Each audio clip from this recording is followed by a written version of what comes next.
ప్రభు యేసుక్రీస్తు నామమున అందరికీ శుభోదయం. అందరూ బాగున్నారా? మరి మీ అందరూ కూడా క్షేమంగా ఉండాలని అనుదినం దేవునికి నేను ప్రార్థన చేస్తున్నాను. అలాగే నా కొరకు, నా కుటుంబం కొరకు, ఈ యొక్క లివింగ్ గాడ్ లవ్ మినిస్ట్రీస్ పరిచర్య కొరకు ప్రార్థన చేస్తున్న మీ అందరికీ హృదయపూర్వక వందనాలు చెల్లిస్తున్నాను సోదర సోదరి. అలాగే మరి ఈరోజు దేవుడు మనకిస్తున్నటువంటి మరి జీవాహారము, ఈ జీవధార కార్యక్రమం ద్వారా దేవుడు మనతో మాట్లాడుతున్న మాట మనం శ్రద్ధగా విందాం. చిన్న ప్రార్థన చేద్దామా? దయగల తండ్రి, కృపగల దేవ, మహిమగల ప్రభువ, నాయన మరి ఈ దినం మాకు కావలసిన ఆహారం మాకు అనుగ్రహించు. యేసు నామమున అడుగుచున్నాను తండ్రి, ఆమేన్. దేవునికి మహిమ కలుగును గాక, ఆమేన్. ప్రియ సోదరి, ప్రియ సోదర, మనం అనుదినము కూడా ధన్యతల గురించి ధ్యానించుకుంటున్నాం. మరి ఈ దినము మనకి దేవుడు మత్తయి సువార్తలో 5వ వచనాన్ని మనం ధ్యానిద్దాం. సాత్వికులు ధన్యులు, వారు భూలోకమును స్వతంత్రించుకుందరు.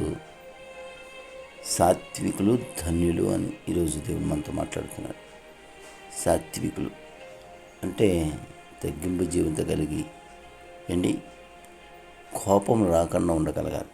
సాత్వికులు అంటే భూమంతటిలో భూమంతటిలో కూడా సాత్వికులు ఎవరండి?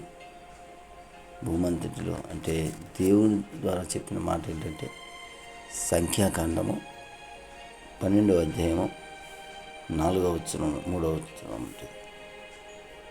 మోషే భూమి మీదనున్న వారందరిలో మిక్కిలి సాత్వికుడు. భూమి మీద ఉన్న వారందరికన్నా సాత్వికుడు మోషేట. అందుకే దేవుడు మోషేని ఎన్నుకొని ఏర్పరచుకొని ఆయన ఇశ్రాయేలు జనానికి నాయకుడుగాను ప్రపంచానికే ధర్మశాస్త్రాన్ని మోషే ద్వారా దేవుడు కలుగు చేశాడు. చూడండి, మోషే ధర్మశాస్త్రం అని కూడా పిలువబడుతుంది. పాత నిబంధన గ్రంథంలో 5 ఖండాలు ఆయన రచించారు. ఎంత గొప్ప ధన్యత ఇచ్చాడు. దేవునితో ముఖాముఖిగా చూసేవాడు మోషే అట. దేవుని స్వరము మనుషులతో మాట్లాడినట్టుగా స్వరం మాట్లాడేవారు మోషే. అంత గొప్ప ధన్యత దేవునితో మోషేకి ఇచ్చాడు. ఎందుకు ఇచ్చాడు? మోషేలో సాత్వికం ఉంది కనుక. అదే యేసుక్రీస్తు ప్రభువారు కూడా చెప్తున్నారు. మత్తయి సువార్త 11వ అధ్యాయము 29వ వచనంలో మాట ఉంది. యేసుక్రీస్తు ప్రభు ఎవరట?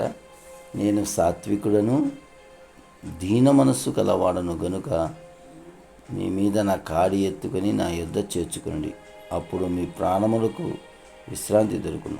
ఎలయనగా నా కాడి సులువుగాను నా భారము తేలికగాను ఉన్నది.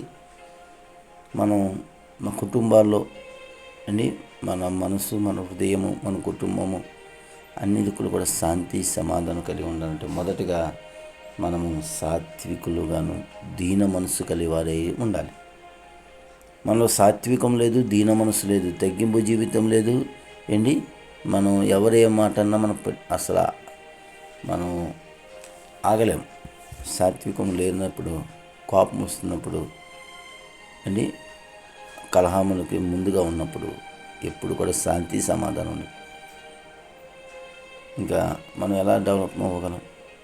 కనుక సోదరి సోదర, నువ్వు క్రీస్తుని వెంబడిస్తున్నావు, యేసుక్రీస్తు మార్గంలో నడుస్తున్నావు అంటే మొట్టమొదటిగా ఉండవలసిన సుగుణం ఏంటి తెలిసిన? సాత్వికం ఉండాలి, దీనత్వం ఉండాలి. ఈ రెండు లేకుండా మనం మరి ఏది కూడా పొందుకోలేం. మరి ప్రియ సోదరి సోదర, మనందరికీ తెలిసిందే. చూడండి, మహాత్మా గాంధీ గారు, జాతిపిత మహాత్మా గాంధీ గారు, మరి ఆయన హింసతో స్వతంత్రాన్ని తీసుకురాలే. అహింస, శాంతితో, సాత్వికంగా ఒక చెంప మీద కొడితే కుడి చెంప కూడా చూపించాడు. ఒక చెంప మీద కొడితే ఇంకో చెంప చూపించాడు. అది వాక్యంలో ఉంది. బైబిల్ చదివి ఈ బైబిల్లో ఉన్న వాక్యాన్ని బట్టి ఆయన స్వతంత్రాన్ని సాధించారు. అలాగే మనం కూడా సాత్వికంగా ఉంటే మన కుటుంబంలో సమాధానం, మనం ఎక్కడుంటే అక్కడ సమాధానం, మన భూమిని స్వతంత్రించుకుంటాం. అన్ని విషయాల్లో మనం డెవలప్ అవుతాం. కనుక అట్టి కృప దేవుడు మనకు అనుగ్రహించును గాక, ఆమేన్.